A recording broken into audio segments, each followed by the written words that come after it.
twongeye kubaha ikaze abakunzi ba channel yacu Update Trends. Nizere ko mumeze neza aho mugiye muri hose mu bice by'u Rwanda bigiye bitandukanye. Twongeye kubaha ikaze. Uyu munsi amakuru ducesa igihe.com, imibare ya banki nkuru y'u Rwanda igaragaza ko mu gihugu hari banki 11 zifatiye runini ubukungu bw'igihugu, ko kugeza muri Kamena 2025 zari zifite umutungo ungana na miliyari 9,332 z'amafaranga y'u Rwanda, bivuze ko zihariye 67.4% by'umutungo w'ibigo by'imari. Muri izo banki harimo iz'ubucuruzi 9 zirimo I&M Bank, Banki ya Kigali, Bank Populaire, City Bank, Eco Bank, Access Bank, Equity Bank, Boa Bank na NSBA Bank. Izi zose hamwe zifite umutungo ungana na miliyari 7,625 z'amafaranga y'u Rwanda, aho wazamutseho 22.5% ugereranije n'umwaka ushize.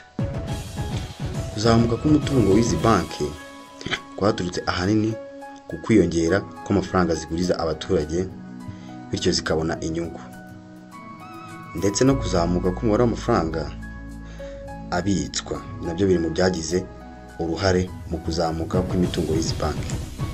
Kugeza muri Kamena 2025 inguzanyo zitangwa n'izi banki zazamutseho 15.4%, aho zari zifite agaciro ka miliyari 4,900 by'amafaranga y'u Rwanda.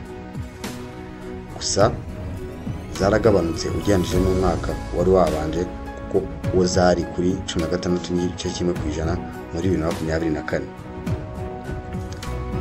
Ukugabanuka kwizamuka ry'inguzanyo kwatewe ahanini n'iyandukurwa mu bitabo by'inguzanyo zitishyuwe no kugabanuka kwizamuka ry'inguzanyo nshya zatanzwe. Inguzanyo zanditsweho muri make nk'izitazashobora kugaruzwa zageze kuri miliyari 129.9 by'amafaranga y'u Rwanda kugeza muri Kamena 2025, zivuye kuri miliyari 22.7 z'amafaranga y'u Rwanda zari zanditsweho muri Kamena 2024. Muri icyo gihe izamuka ry'inguzanyo nshya zatanzwe ryaragabanutse rigera kuri 17%, zingana na tiriyari 1.2 z'amafaranga y'u Rwanda. Ugereranije na 25% byari byanditswe mu gihembwe cya mbere cya 2024. Ishoramari ry'amabanki mu mpapuro za leta ugereranije n'umutungo wose ryagabanutse rigera kuri 16.7% uvuye kuri 17.7 muri Kamena 2024. Ibyo byatewe no kugabanuka kw'inguzanyo leta yafataga imbere mu gihugu. Uretse kuba amabanki afite inkomoko y'imari hamye, kongera umutungo shingiro nabyo byakomeje gufasha ibikorwa by'ubukungu. Mu gihe cyasuzumwe, umutungo w'abanyamigabane wazamutseho 31.6% ugera kuri miliyari 1,000,800 muri Kamena 2025, urenga izamuka rya 28.9% byari byanditswe mu mwaka wabanje. Iri zamuka ryatewe ahanini niyongera n'ishoramari y'abanyamigabane bashyizemo amafaranga 12% hamwe n'izamuka ry'amafaranga yabitswe aturuka mu nyungu z'igihe cya mbere agana na 73.1%. Uretse izi banki z'ubucuruzi 9, hari izindi zifite uruhare mu iterambere ry'ubukungu bw'igihugu. Izo ni banki zikora nka koperative, harimo Sigama CSS ikoreshwa n'abo mu nzego z'umutekano, ifite umutungo wa miliyari 1.53, mu gihe banki y'igihugu y'amajyambere BRD ifite umutungo wa miliyari 902.6 z'amafaranga y'u Rwanda. Ibarizwa mu cyiciro cya banki y'iterambere. Banki nkuru y'u Rwanda igaragaza ko iterambere ry'urwego rw'amabanki mu Rwanda ryaturutse ahanini ku ivugururwa n'impinduka zakozwe mu rwego rw'imari rw'igihugu, zirimo no kugabanya urwunguko rwayo. Ubukungu bw'u Rwanda bukomeje kuzamuka.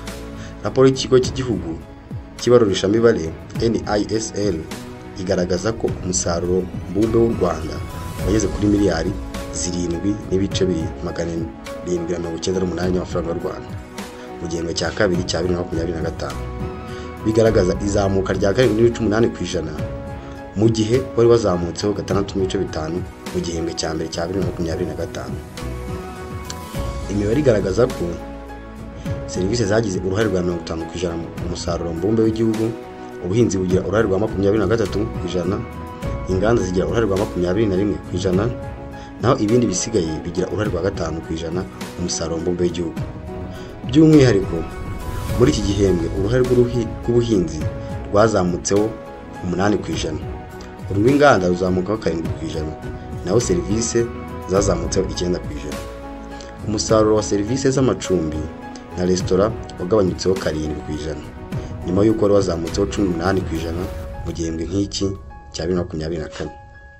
Umusaruro wa serivisi z'imari ari naho banki zibarizwa wazamutseho 8%, uw'itumanaho n'ikoranabuhanga uzamuka 11%, uwa serivisi z'inzego za leta uzamuka 16%, uw'uburezi uzamuka 5%, naho uw'ibikorwa by'ubuvuzi uzamuka 10%. Banki ya Kigali imwe mu zikomeje kuzamura ubukungu bw'u Rwanda, aho mu mezi 6 ya 2025 yungutse kuri miliyari 52.2 y'amafaranga y'u Rwanda. I&M Bank iri mu bigo by'imari bifatwa nk'inkingi ya mwamba ubukungu bw'u Rwanda, aho mu mezi 6 ya mbere ya 2025 yungutse agera kuri miliyari 11.6 by'u Rwanda. Bank Populaire ikorera muri iyi nyubako muri Nyakanga 2025 byatangajwe ko imari ya Equity Bank irenga miliyari 1,100 z'amafaranga y'u Rwanda. Umusaruro mbumbe w'u Rwanda wageze kuri miliyari 5,798 z'amafaranga y'u Rwanda mu gihembwe cya kabiri cya 2025. Amabanki nayo yabigizemo uruhare runini. Ecobank ifite amashami 8 mu Rwanda, 6 muri yo ari mu mujyi wa Kigali, andi akaba i Huye n'i Rusizi. Bank NSBA Rwanda iri muri 11 zihariye 2/3 by'urwego rw'imari rw'u Rwanda. Bank of Africa yatangiye muri 2015 ikorera mu bihugu bisanga 18 bya Afurika. Banki y'Amajyambere y'u Rwanda ni imwe mu rwego rufatiye runini iterambere ry'igihugu. Ibyo ngibyo twari turi kugezaho ni amabanki 11 afashe uruhare runini mu iterambere ry'u Rwanda.